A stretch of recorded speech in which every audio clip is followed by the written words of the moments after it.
今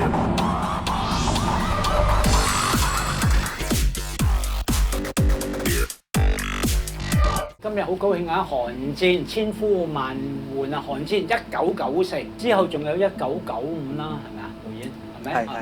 阿羅文導演，你呢套戲講黑社會、警察啦，仲有 old money， 即係啲權貴，甚至亦都係將個坐標喺英國嗰邊，有去對於喺90年代嘅全盤嘅計劃。咁你當初點樣構思呢個咁複雜嘅故事結構啊？我哋諗黑道呢一個題材，我哋要點樣設定佢背景？如果佢係海盜咧，因為我哋真係喺資料搜集裏邊揾到佢第一代嘅首富，原來係其中一個係海盜嘅。咁海盜沿海嘅海盜就有啲乜嘢好出名嘅盛事咧？咁越南嘅阮氏係好出名，我哋就喺度假設。阮先生喺呢度啦。如果係同 old money 一樣，佢係喺香港開埠嘅時候已經係紮緊香港，佢一路都喺另外一個系統度去維持緊香港秩序。經過咗第三、第四代之後，終於輪到我哋1994年出現咗個女當家。咁我覺得喺呢一個，我哋覺得開始有趣啦。我哋覺得嗰個設計。1994嘅150年前，英國佬一佔領咗香港，禁制三合會及其他社團嘅法例。清廷嘅官員啦，居然提醒英國佬一件事。我有同你講啊，香港好多黑社會㗎。英國佬咧就知道啦，哇！我哋要管治呢個地方，首先要對付黑社會人。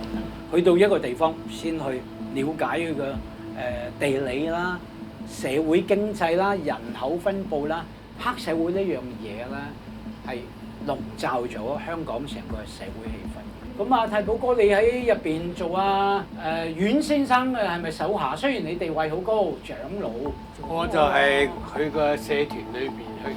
我哋嗰陣時係跟佢老豆嘅，就三大元老之一。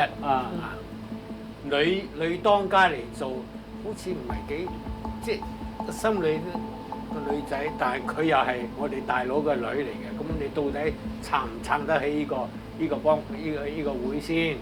所以裏邊就有好多勾心鬥角嘅嘢啦。咁裏邊有三大元老各懷鬼胎。都佢話我係對佢唔妥，嗰個對佢好，嗰個總之大家都為咗利益而去撐呢個幫派。好啦，咁啊，丹尼，你覺得咧自己咧做呢個阮先生，你最想做邊種嘅魅力出嚟啊？同導演一齊傾研究呢個角色嘅時候，地位越高咧，佢唔會嗰種哇，我要好多粗口爛舌啊，一定要粗粗魯魯啊。反而我哋嘅設計，佢係沉穩去處事，佢冷靜處事，佢對於敵人嘅嗰邊，佢係真係可以心狠手辣。但係佢最重要嘅，我覺得佢係非常注重佢嘅道義精神，所以佢先會某程度上欣賞 Danny，因為其實佢對於佢嘅兄弟都係好講道義。無論黑白世界。冇錯冇錯。所以啊，導演呢個當你講話你 trace 翻揾翻個黑社會嘅歷史源頭，但係到90年代中，而且你將黑社會呢樣嘢同埋政治政界啦嘅權力啦，係香港包括警隊啦，或者英國嗰邊啦，同埋呢個商業真正嘅 old money 啦，舊錢老錢係放埋一齊。咁你點樣嚟處理呢三個唔同嘅權力集團？睇嚟好似係風馬牛不相及咁啊！4個好似唔同嘅階層，但係其實去到一個大時代之前咧，我哋呢個故仔都有一個題嘅，個題就係抉擇。3年之後就1997，係啦，因為其實呢個回歸咧，其實係由80年開始講起㗎嘛。我哋由1980年代中英聯聲明開始講起，咁其實香港人一路都喺度嗰個年代係無論你有冇留意，無論你係咪有呢個觸覺，但係大家都被問啊，即係或者自己都問自己，97之後會點㗎？我哋留低定走啊？咁我哋睇到，我哋就設計咗，如果係old money 嘅時候，佢講緊家族傳承，佢有一個咩決定？黑道嘅時候就係講緊佢哋係咪諗緊轉型？我哋應該點樣去迎合呢個時代？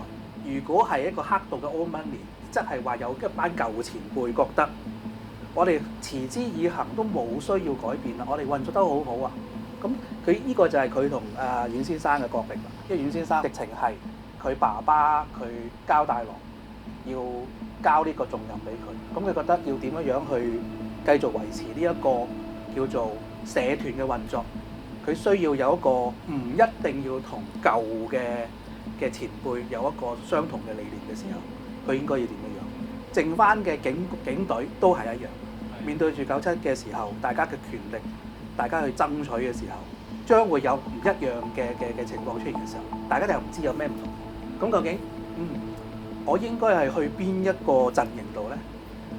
我係咪繼續服務警隊咧？呢個都係我哋主角 MB 佢而家諗緊嘅問題。咁你處理黑社會之外，你點樣處理呢個政治呢個關係咧？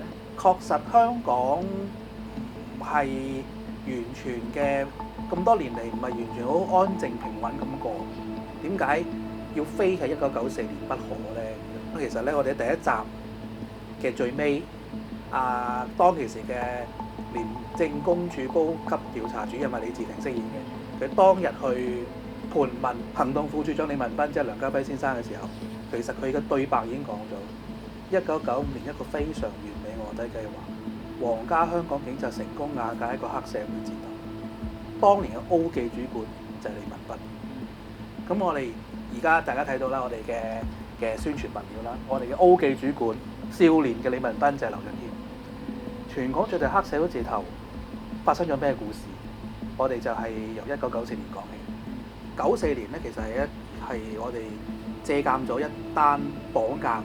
我哋喺唔同嘅週刊啊、雜誌啊、或者係一啲坊間嘅文章啊，都會睇到某幾個富豪曾經被一個叫做賊王嘅綁架，付出咗好大嘅贖金，冇報警，然之後放翻出嚟1次、2次、3次，係啦。咁我就覺得其實呢一個綁架案咧，90年代嘅唔止一個前輩拍過㗎啦，都有起碼3部電影係講過呢個故仔。咁我哋又覺得，我哋有冇新角度去講咧？係咪淨係純粹一個綁架案咧？如果牽涉埋我哋啱啱一路話嘅嗰4大陣營嘅一個角力嘅時候，會係一個乜嘢嘅故事咧？